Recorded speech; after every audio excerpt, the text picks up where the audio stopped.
All right, Ian, introduce yourself. What's up? My name is Lindsay. I'm from Forest Grove, Oregon originally. I live in Eugene, and I'm a 19-year-old kid who tries to spit and make beats. All right. Um, so why don't you tell us about your musical background? So I started playing music in, fifth grade, playing like metal guitar and all that stuff, all the stuff that people are into, like Avenged Sevenfold and like I don't know, like Def Leppard and all that jazz. And after a while, I made a band with some kids in my school, and that slowly turned into a blues band. I couldn't tell you how, probably just because like three of us liked blues at the time. And after a while, everyone else started getting a little less interested in music, and I still really wanted to do it. And so I started playing bass with some kids at the high school, and we were playing a lot of funk music and just stuff that was fun to play on the bass, a lot of slapping, a lot of popping, and we met this kid who spits, Doug Mason from Forest Grove, and we thought we could try and make like a live like funk hip hop Yeah. band. So that's how I initially got introduced to making hip hop music, through a live band. And then I kept playing bass, and I got accepted to Cal Arts to play jazz bass, but I decided to go to U of O instead. Ooh. So, give us a background on your family. My family. Yeah, where are you from? It's Forest Grove is pretty traditional in the sense that it's white, middle class. There's not a lot to speak to. It's the subtleties that wear down on you. I feel like, you know what I mean. Yeah. Like there's a lot of subdued racism. I feel like there's a lot of like hostility towards like Hispanic kids and stuff. You know. Yeah. And so that's a negative aspect of it. I really didn't like. Ethnic divides. There is. It's very polarized. You know what I'm saying? Like there's the really nice houses, and then there's like the trailer the trailer homes, and like they're in such close proximity to each other, and everyone goes to the same high school that it creates a lot of tension. I feel like, which was weird, which was really weird. But overall, Forest Grove's a nice place to live. Man. Forest Grove's nice. It's sunny. Sometimes. Sometimes. I don't know. My family's also pretty traditional. My dad is the vice president of a chemical manufacturing company, and my mom is a substitute teacher. It sounds funny hearing it all together. I have two little sisters, and they don't spit. they play soccer and shit, and pretty normal, man. Not a lot of. My dad really likes metal music, which is probably one of the reasons I started playing that when I was a kid. A lot of influences of him in my life. So how would you say Forest Grove has impacted your music in general? I mean a lot of impact from Forest Grove, just based on it's the only place I ever lived, and I don't know.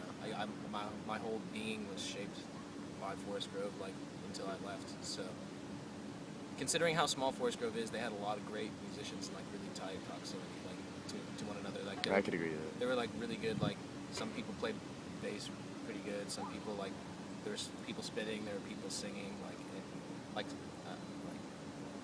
It was really tight. I started I don't know. Forest Grove was also the place where I started experimenting with drugs and shit. And that really shaped me. So, Yeah, and I mean that attributes to where you're from too. yeah, definitely. It definitely was. The collective experiences combined, even though while at sometimes I didn't like them, I didn't enjoy Forest Grove all the time. But like Yeah. collectively, like I feel like it was a positive. Yeah, I mean being from the same place, I can attest to that entirely.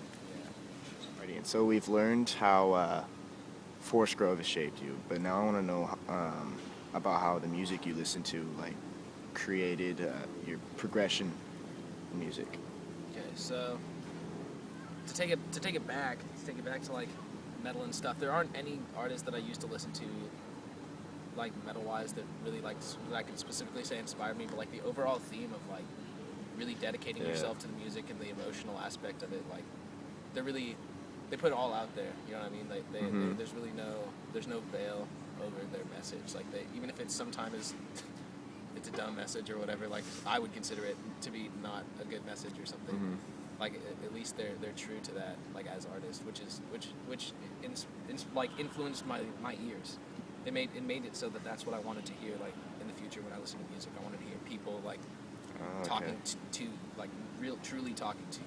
You know what I mean? Like a one-on-one conversation almost, which was true even like I could say that has carried out throughout the entirety of, like for instance, like I have a hard time listening to free jazz, even though I really like jazz music a lot, because there's no tangible like melody to speak to me. You know what I'm saying? There's nothing congruent. There's nothing throughout the piece that it doesn't resolve.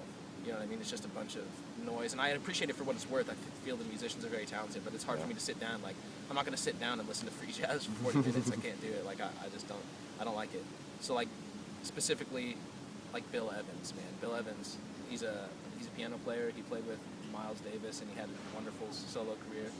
And he has this way of playing that there's not a lot of solos. Like, if there's a solo in his group, it's normally like his bass player or his drummer taking it. It's just chords, man. He just has such a nice way of phrasing it, and you can really hear that in like a lot of East Coast rap, like all those electric vibes and like you know what I'm saying, like some Roy Ayers. Roy Ayers was a vibraphone player, and he that sound is really true on like a lot of like the Roots shit or like Dilla tracks, man. Like Dilla tracks. There's a lot of very sick, vibey chords, man, on Dilla tracks and like all that East Coast, man. Dilla took it to the next level, dude. Yeah, I mean, and that feeds into your production that you've gotten into too. Yeah. And knowing all this music already makes your beats that much better. You know what to use. You know where to find it. For sure. I'm trying sampling wise, that is. Yeah. I try and only do samples if possible. I don't like to use MIDI instruments as much because I just feel it's not as much of a challenge. Like I can bang out chords on the piano and I can make like a swag track, but it's just not. It defeats an element of hip hop. You know what I'm saying? Like there's it's hard to claim you're DJing if you're using other people's. Yeah. You gotta like, you know what I'm saying? Like samples like that's a personal thing though. I don't feel like I wouldn't just like walk up to someone who purely uses MIDI. Gotta get your own kicks and snares. Yeah, for sure. So you've made it clear that you've had a diverse background in music. I want to know about your blues influences. Okay. So, I mean, I still listen to a lot of blues, but like that's that same thing, that intimacy, man. Like there's nothing more intimate than like blues music, man. Like Howlin' Wolf and like Muddy Waters, like sounding like they're sitting on a porch, man. Like I still like that today.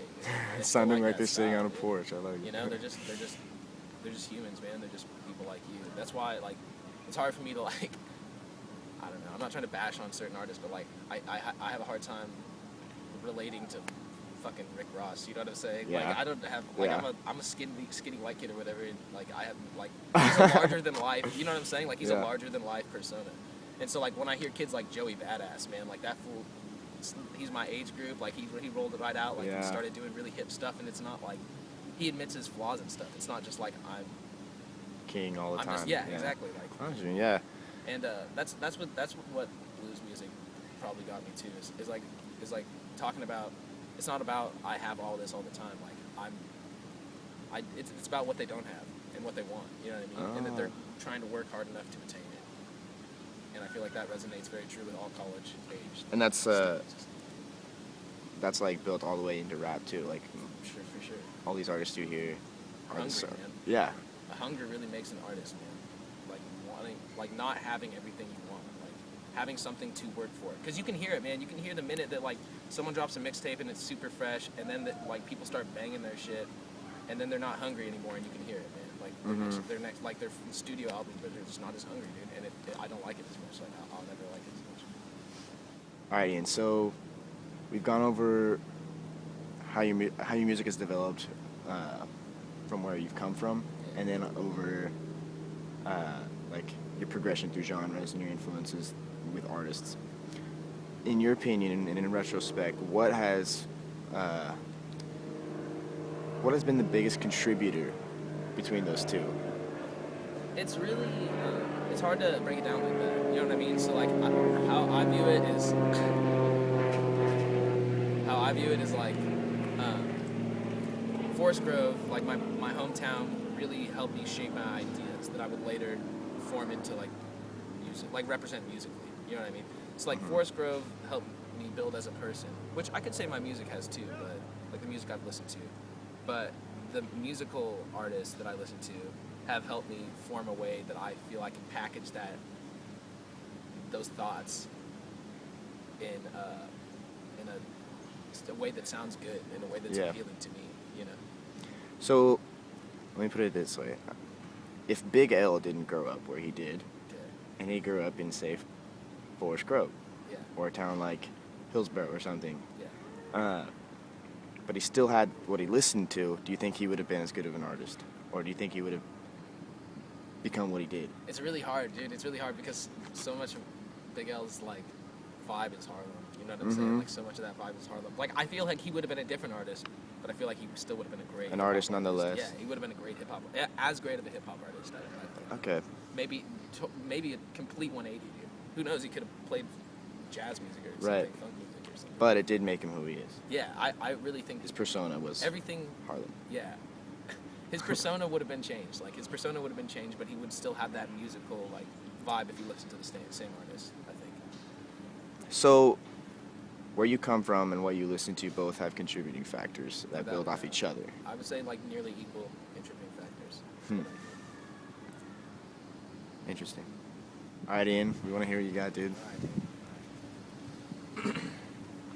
His suits are tailored so he thinks he's swift, though I'm not quite sure who he thinks he is. You're no delinquent, kid. You're just a pussy with a dinky dick. And all his homies may think he's slick, but the truth is he's on the brink of it. God will forgive me for the things I did, pardon on me. Sure, I'm a pussy if you are what you eat. It's hard to compete, though my catalog is far from complete. You could write your life's worth amount of bars in a tweet. You want hip-hop as social commentary? Use Obamacare to feed the kid my baby's mom will carry. Marry that girl while I'm wearing Tommy Bahama Sperry's and any other fairly decent clothes I hope y'all can spare me. Think out the ordinary, just like Doom do beats. Making concoctions of odd shit just like a voodoo priest. I just need room to breathe in order to do me, but nothing comes to you free except beats for YouTube MCs so mighty or will fight me, bro. My tightly woven writing flow goes deep inside my mind to redefine how styles of rhyming go. That's why I spit as hot as Big Red to get the chicks wet. I may be spiritual, but my only third eye is on my dick head, so don't get confused, bitch. The ruckus has been had. I am not fucking with you fags, so put the ducats in the bag while you were blunted, hitting dabs and getting done when ripping flash. I was just fucking with your lass, her booty bumping in my lap.